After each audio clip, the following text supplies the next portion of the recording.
Number 1. Ancient Oak Trees. Felicita County Park, located roughly 15 minutes away from the San Pasqual Battlefield State Historic Park, is home to the sites of former Kumeyaay and Luiseno settlements.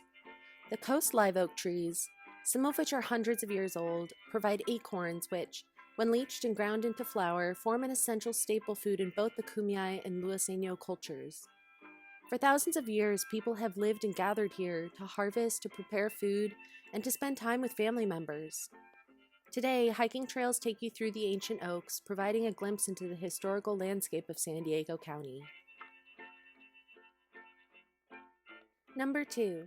Torrey Pines. Standing tall amongst the southern maritime chaparral ecosystem, you can observe what San Diego's coasts looked like in centuries past.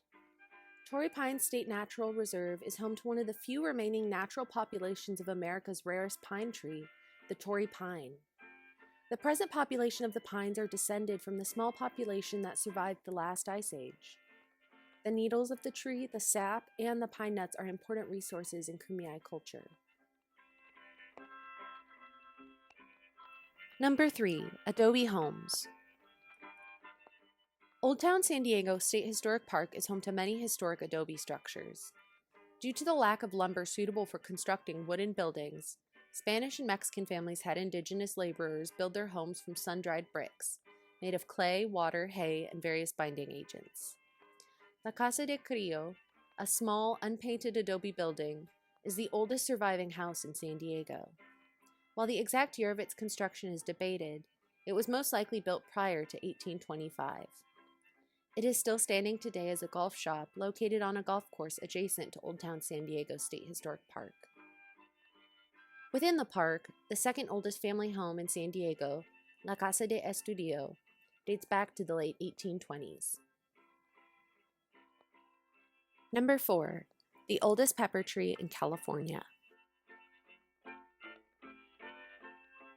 In the 1830s, a sailor from Peru stayed at the Mission San Luis Rey in Oceanside, leaving behind Peruvian pepper tree seeds.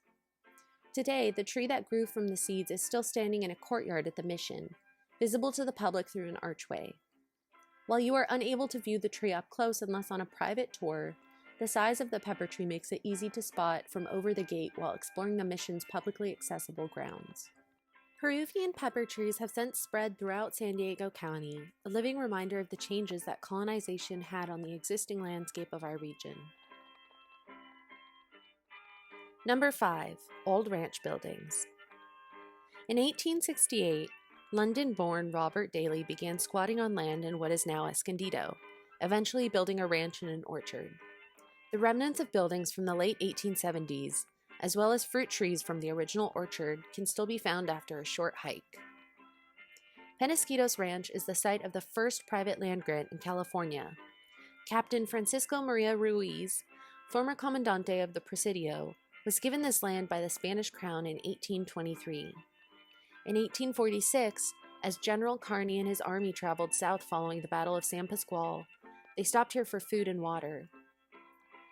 The original adobe ranch home structure, built on and reinforced over the centuries, is still visible today. Number 6. Stonewall Mine Ruins. Stonewall Mine, located within the Cuyamaca Rancho State Park, is a physical representation of the dichotomy between San Diego's diverse history and its often forgotten connection to the Confederacy. In 1869, a formerly enslaved man from Kentucky, Fred Coleman, discovered gold in a stream in the Cuyamaca Mountains. The following year, Stonewall Mine was established by a former Confederate soldier, capitalizing on the burgeoning gold rush in the Cuyamaca Mountains.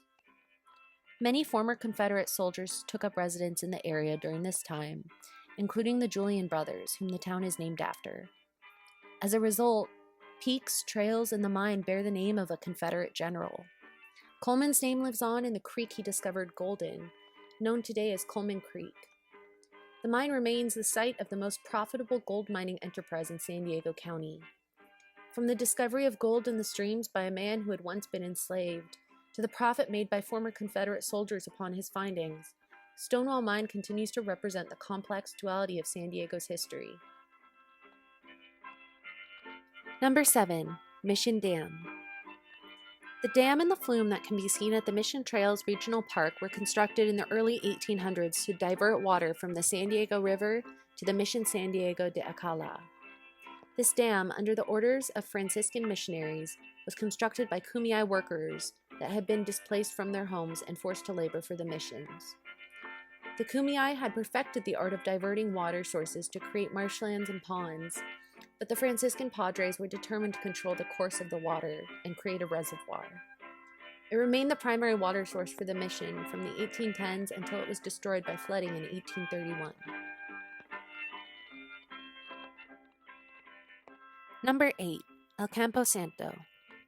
El Campo Santo, also known as the Old Spanish Cemetery, or the Old Town Cemetery, sits just outside the boundary of Old Town San Diego State Historic Park. Established in 1849 to serve the growing Catholic community of Old Town, many important figures in early San Diego history are buried here.